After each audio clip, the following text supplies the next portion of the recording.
Beneath the surface, apex predators patrol silent hunting grounds where humans venture at their own risk.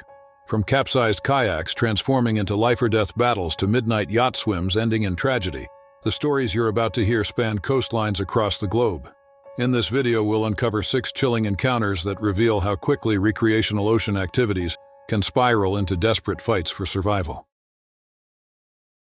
Off the rugged coastline near Gansbaai, South Africa, where the cold Atlantic currents collide with the warmer waters of the Indian Ocean, a small stretch of sea has earned its reputation as one of the world's premier great white shark aggregation zones.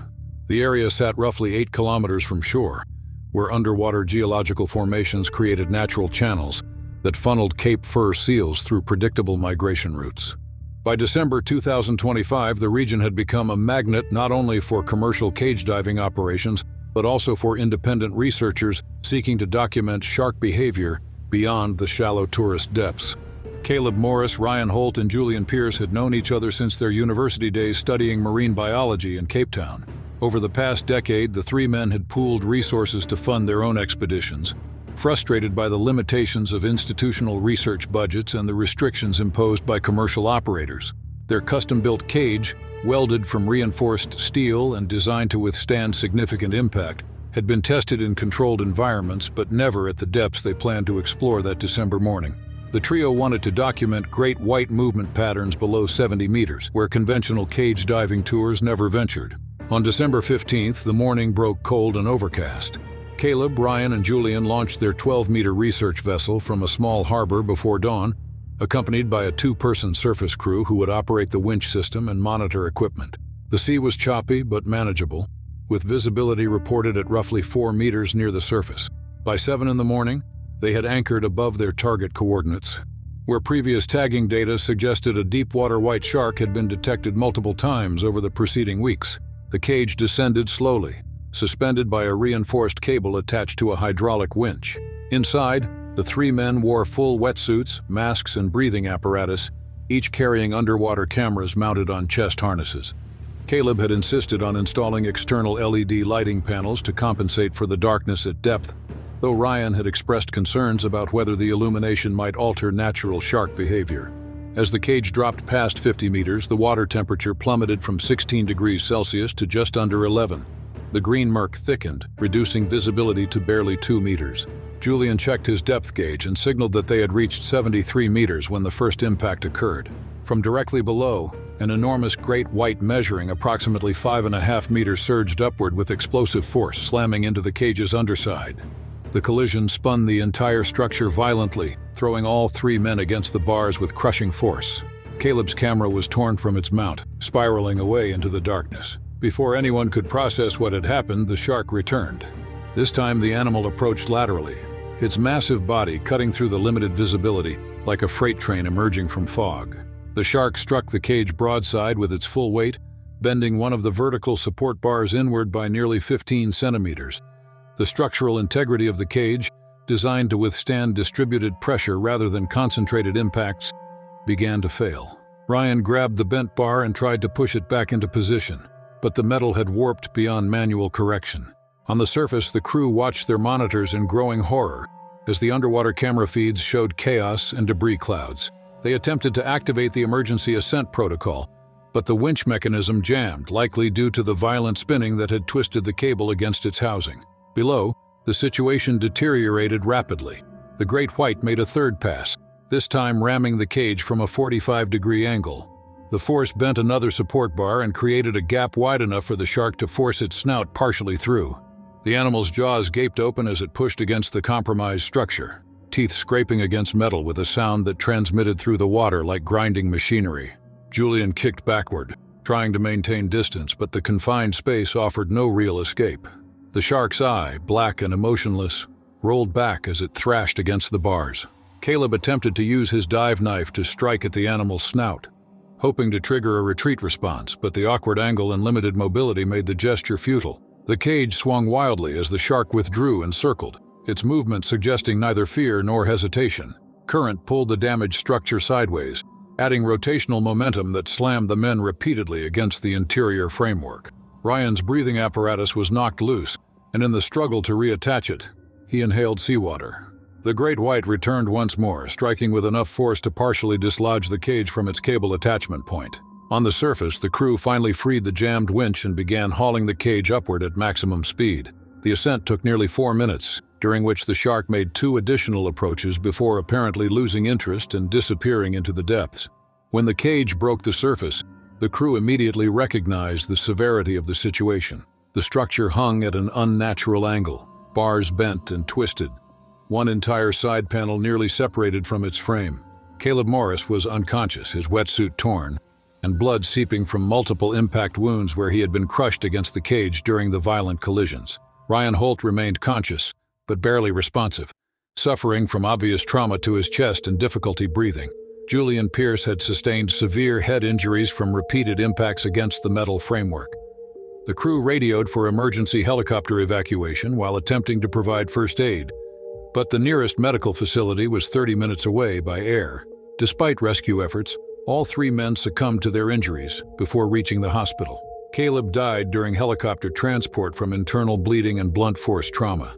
Ryan never regained full consciousness and was pronounced dead upon arrival at the trauma center. Julian survived the flight but died during emergency surgery due to complications from his head injuries and shock. The investigation revealed that the cage design, while robust for standard depths and typical shark interactions, had not adequately accounted for the possibility of sustained aggressive attacks from below in deep water. The great white's behavior, though unusual, fell within the known range of defensive or territorial responses when encountering unfamiliar objects in established feeding corridors. The tragedy underscored the inherent risks of pushing beyond established safety protocols in pursuit of research objectives, even for experienced ocean professionals. The custom cage was recovered and later analyzed, showing structural failure points that would inform future safety standards for deep-water shark observation equipment.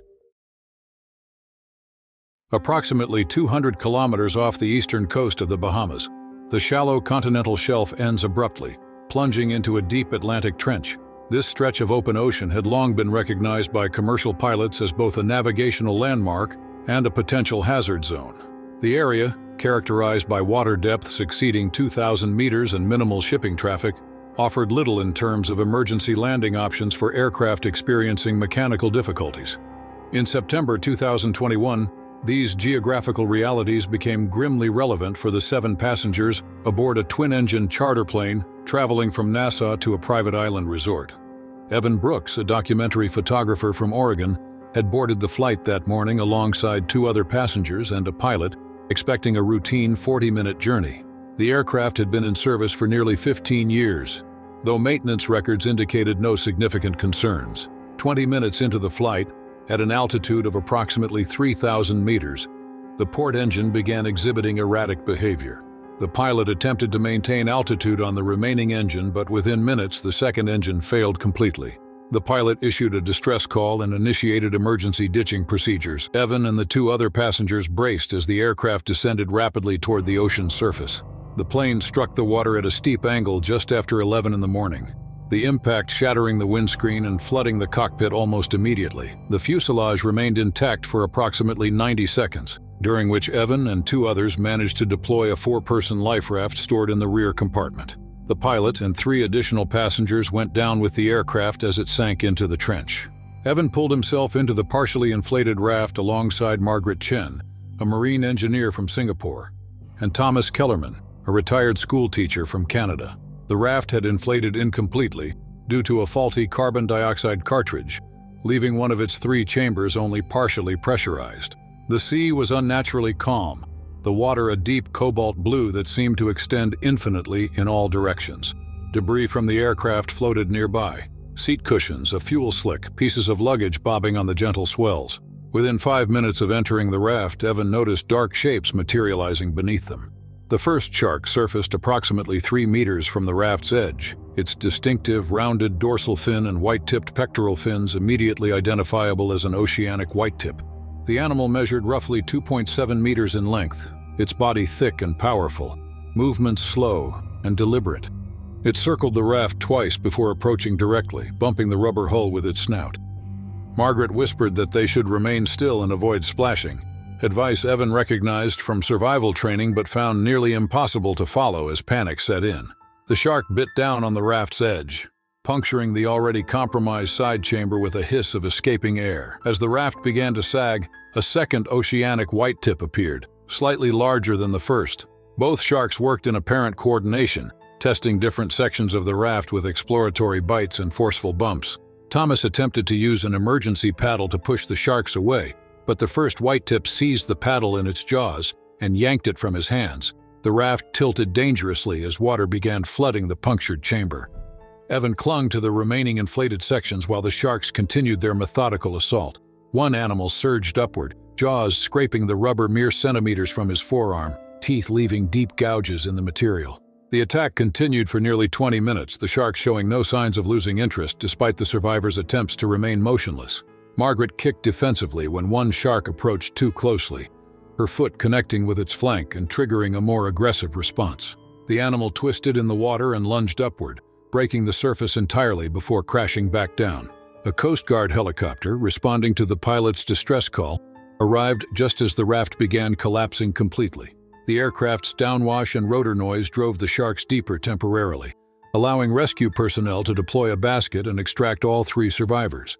Evan was hauled aboard first, followed by Margaret and Thomas, all suffering from severe shock, dehydration, and minor lacerations, but alive. The incident became widely cited in survival literature as demonstrating oceanic whitetip persistence in targeting isolated survivors in open water. The southern coastline of Baja California, Mexico, where the Pacific Ocean's cold currents meet warmer inshore waters, has maintained its reputation among spearfishing enthusiasts as one of the hemisphere's most productive hunting grounds.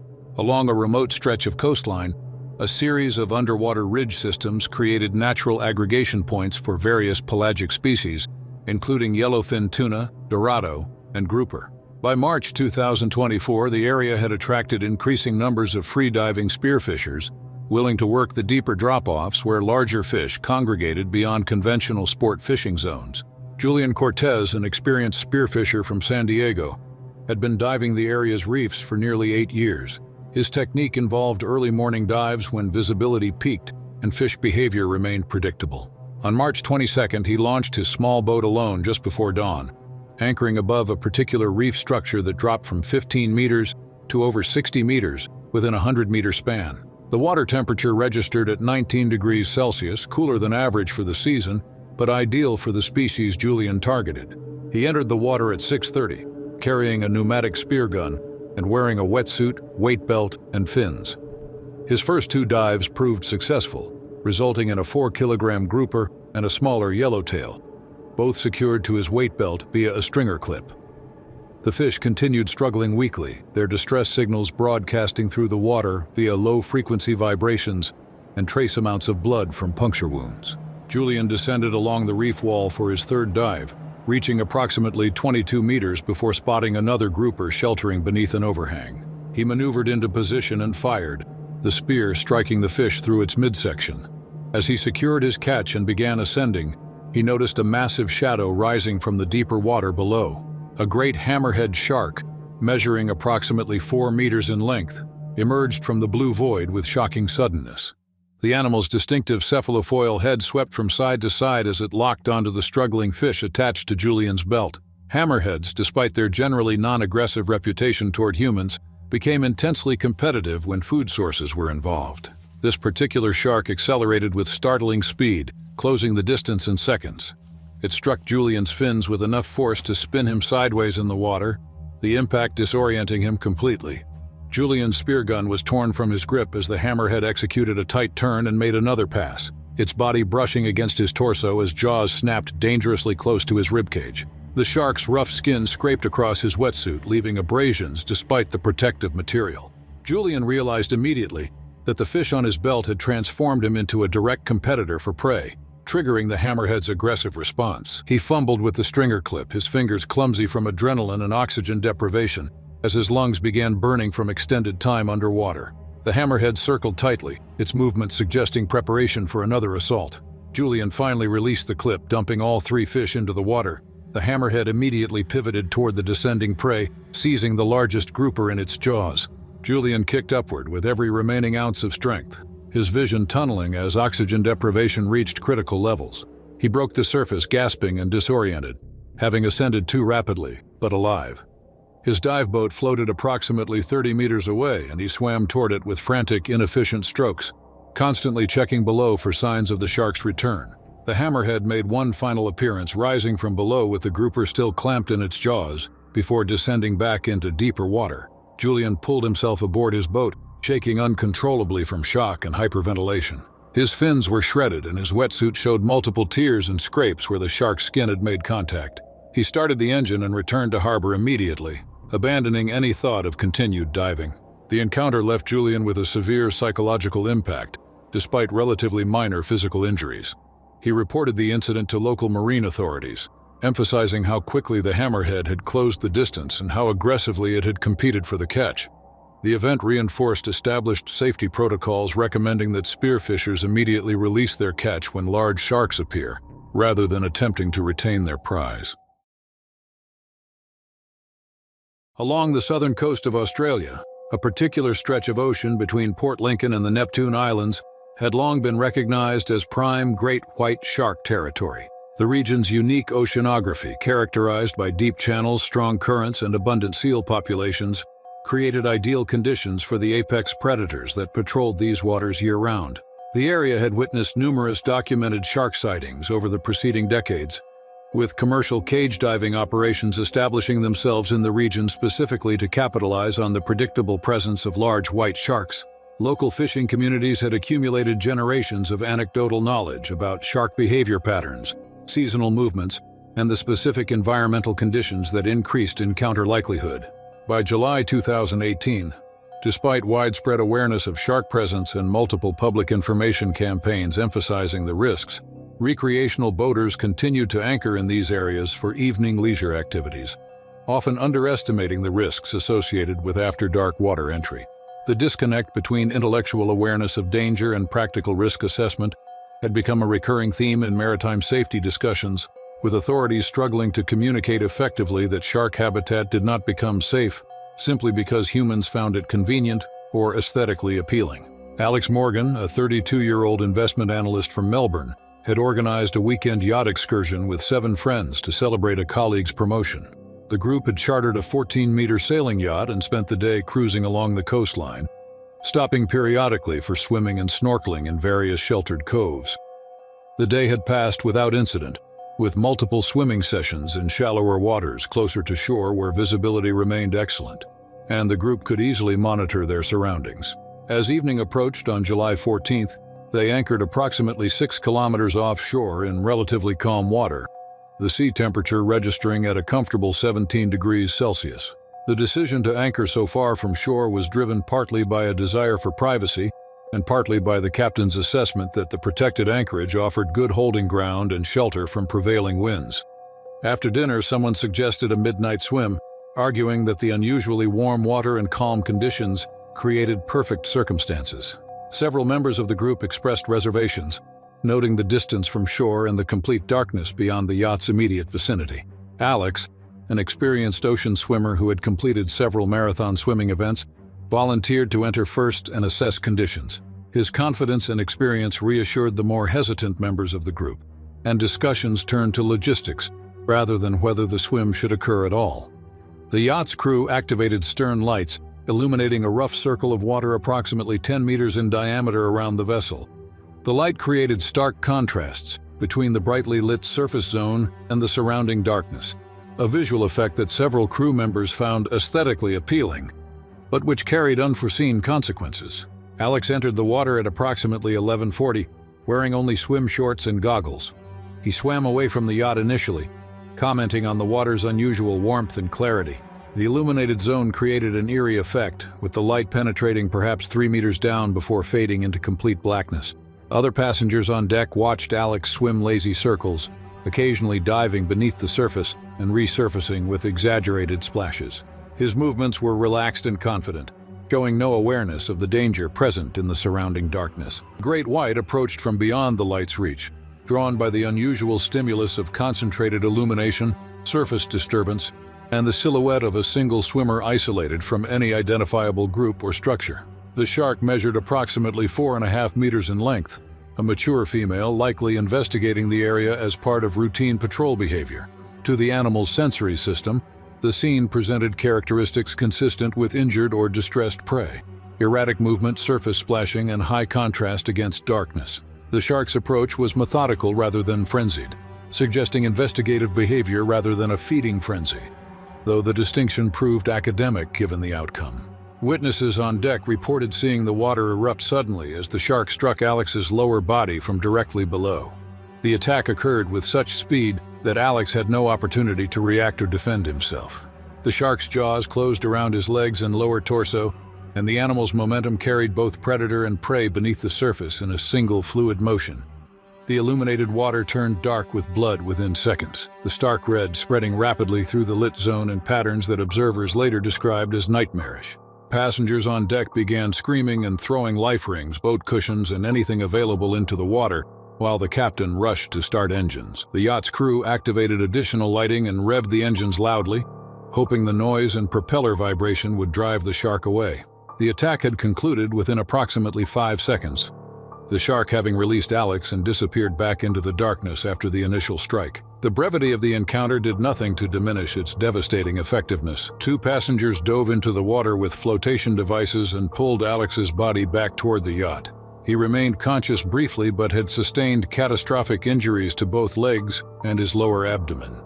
Despite immediate attempts at first aid and tourniquets fashioned from rope and clothing, Alex lost consciousness within 2 minutes and died before emergency services could respond to the yacht's distress call. A Coast Guard vessel arrived 30 minutes later but could only recover Alex's body and transport the traumatized survivors back to shore. The incident prompted renewed warnings from maritime authorities about the extreme risks associated with night swimming in known shark habitat. Researchers noted that the combination of artificial lighting, surface splashing, and an isolated swimmer profile likely triggered a predatory response from an animal that would not typically target humans. The tragedy became a case study in how experienced individuals could misjudge risk when environmental conditions appeared benign, and how decades of safe recreational activity in an area could create false confidence that overrode legitimate danger assessment. Off the eastern shore of Oahu, Hawaii, where the Molokai Channel's strong currents sweep past volcanic underwater formations, a zone of productive fishing grounds extended roughly 8 to 12 kilometers offshore. Local fishermen had long recognized this area as prime territory for pelagic species, including yellowfin tuna, mahi-mahi, and occasional marlin that followed baitfish schools through the channel. The underwater topography in this region was characterized by dramatic depth changes, with the seafloor dropping from 200 meters to over 600 meters within relatively short horizontal distances. These geological features created upwelling zones that concentrated nutrients and attracted the entire marine food chain, from plankton to apex predators. The channel's reputation as a productive fishing ground came with inherent risks that experienced fishermen understood but sometimes underestimated. Strong currents could sweep small craft far from intended positions within minutes. Weather conditions changed rapidly as the wind funneled through the channel between islands. Most significantly, the same abundant prey species that attracted game fish also drew large sharks, particularly tiger sharks, which patrolled the channel year-round in search of feeding opportunities. Hawaiian waters supported one of the world's most significant tiger shark populations, with individuals ranging from juveniles under 2 meters to massive adults exceeding 5 meters in length. By October 2025, the increasing popularity of kayak fishing had brought more individuals into these offshore zones, often fishing alone in craft that offered minimal protection and limited mobility in emergency situations. The kayak fishing community had developed various safety protocols, including buddy system recommendations, GPS tracking devices, and guidelines for maximum offshore distance. However, enforcement of these protocols remained entirely voluntary, and many experienced kayakers felt confident operating independently based on their accumulated experience and knowledge of local conditions. Brandon Lee, a commercial photographer from Honolulu who fished recreationally on weekends, launched his 14-foot fishing kayak from a public ramp on October 19th, targeting tuna that had been reported in the channel the previous day. He had been kayak fishing for approximately 5 years and felt comfortable working the offshore grounds alone, having completed dozens of similar trips without incident. Brandon paddled offshore starting at dawn reaching his intended fishing coordinates by 7:30. The ocean was relatively calm with swells under 1 meter, though the current remained strong and unpredictable. Brandon anchored his kayak with a collapsible drift anchor and began working live bait along depth changes, guided by sonar readings that showed fish activity concentrated along an underwater ridge. The morning passed slowly with only minor strikes that failed to result in hookups. Brandon adjusted his position several times, following the drift pattern and working different depths. Shortly after noon, Brandon hooked into a powerful yellowfin tuna estimated at 20 kilograms. The fish made an explosive run, stripping line from his reel at alarming speed. Brandon braced himself and began the exhausting process of fighting the fish back toward the kayak, his arms burning from the sustained pressure required to maintain tension on the line. What he could not observe was that the tuna had sustained injuries during the fight, with hooks tearing tissue and causing significant bleeding that dispersed through the water in expanding clouds that carried far beyond the immediate area. The tuna made a desperate surge to the side just as Brandon gained significant line, the sudden lateral force yanking the kayak violently. Already destabilized by Brandon's fighting position and the strong current, the kayak flipped completely, throwing Brandon into the water. He surfaced immediately, gasping from shock and the sudden immersion despite the relatively warm water temperature of 23 degrees Celsius. His kayak floated upside down, fishing gear scattered across the surface, and the tuna still attached to his line continued thrashing beneath the surface, its distress signals amplifying through the water. Blood from the injured fish spread in visible ribbons through the clear water, creating an olfactory beacon detectable by sharks over considerable distances. Brandon grabbed the kayak's hull and attempted to flip it upright, but the strong current and his awkward position made the task nearly impossible. The kayak's design, optimized for stability when upright, became frustratingly difficult to manipulate when inverted. Within approximately 3 minutes of capsizing, a massive tiger shark materialized from deeper water, rising through the blue void like an apparition. The animal measured roughly 3.7 meters in length, its distinctive vertical stripes visible even in the disturbed water.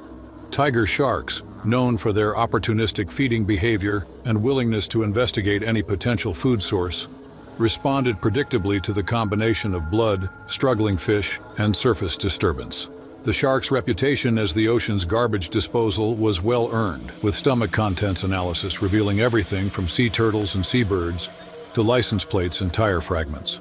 This particular animal showed the characteristic scarring and robust build of a mature individual that had survived years of competitive feeding. The shark circled once at a distance before approaching directly, biting down on the kayak's edge with crushing force that nearly tore Brandon's hands from their grip.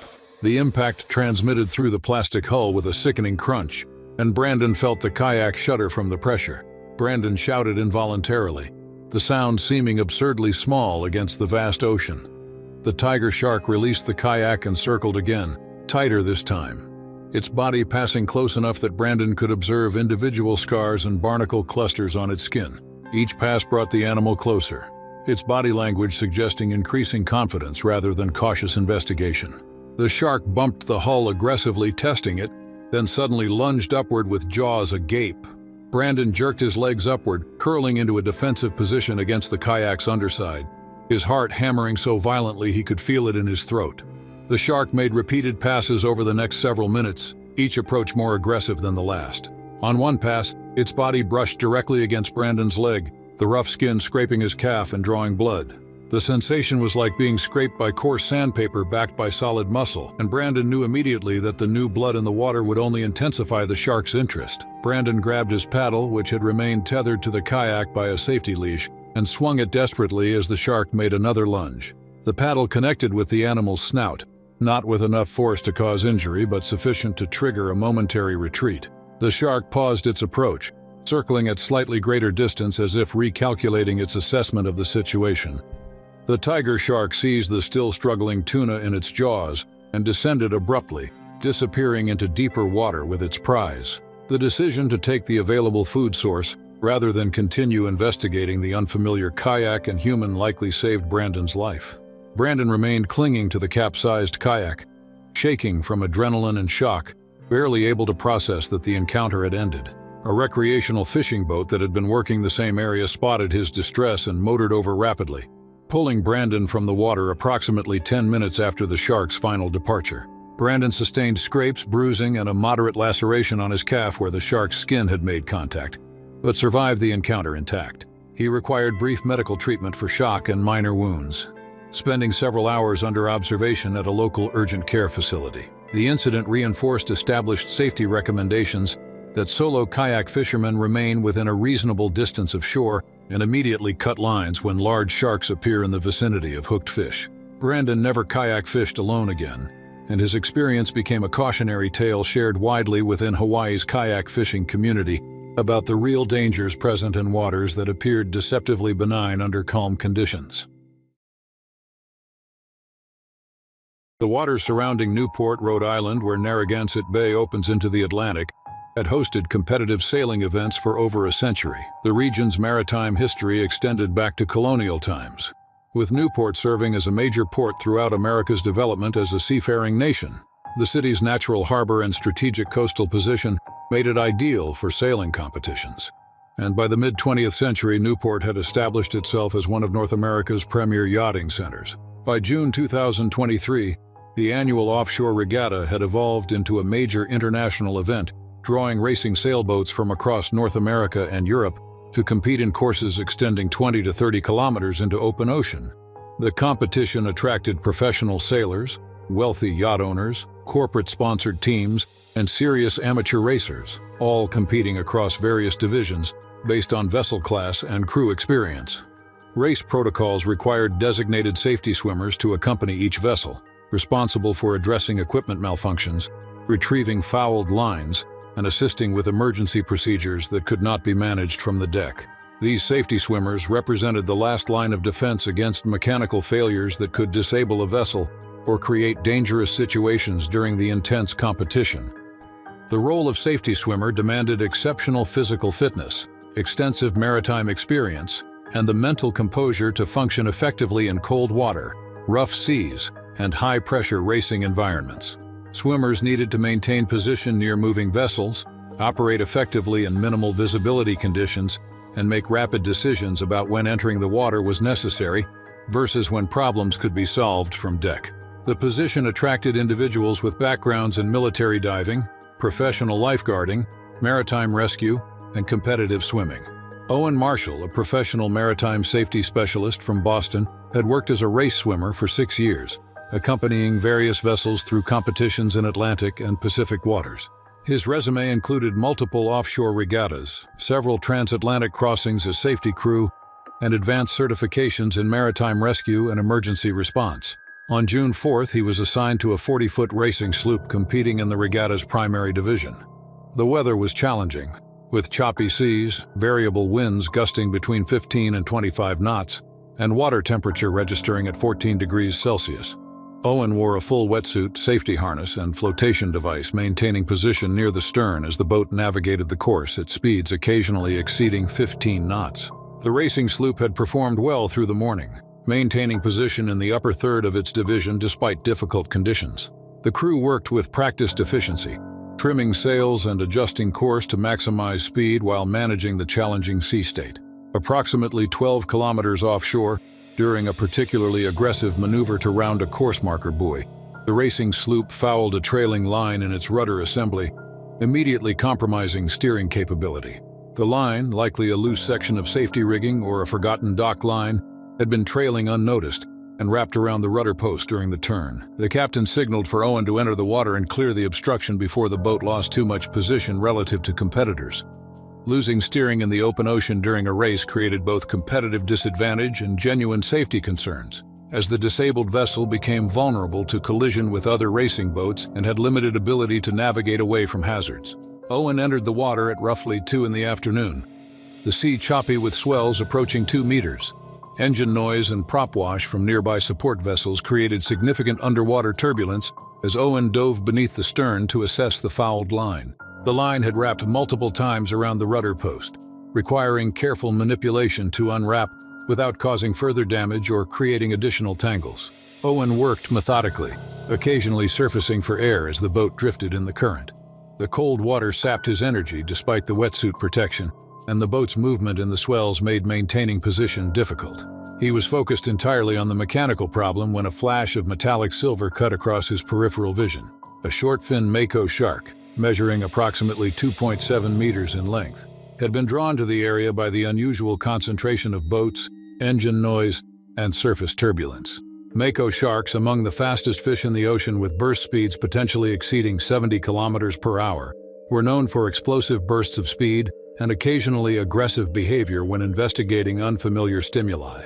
The species' streamlined body design, powerful tail, and metabolic adaptations allowed sustained high-speed swimming that few other marine animals could match.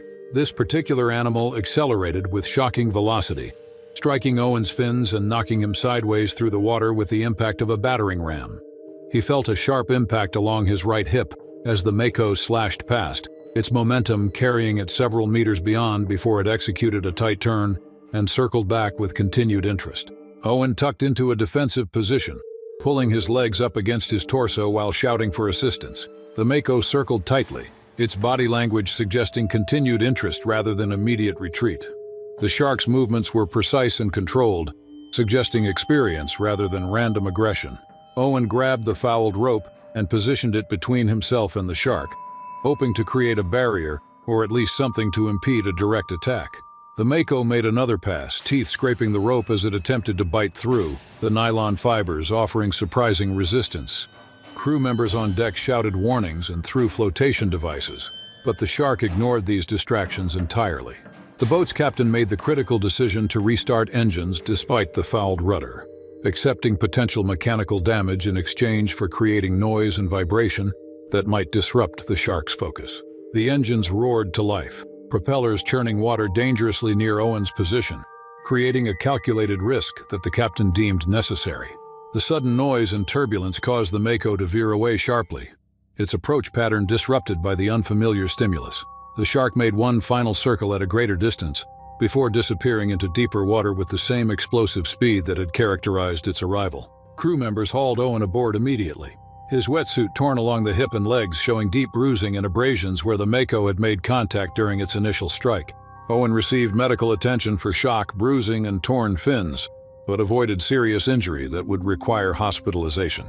The racing sloop withdrew from competition to address both mechanical damage and Owen's condition, the captain prioritizing crew safety over competitive standing. The incident generated significant discussion within the sailing community about safety protocols for open water regattas, particularly regarding procedures for in-water repairs when marine predators were present. Some argued for mandatory shark watches during any in-water work, while others suggested that the rarity of such encounters did not justify additional protocol layers. Owen returned to safety swimming the following season, though he admitted the encounter had fundamentally changed his assessment of risks present in what appeared to be routine maritime operations.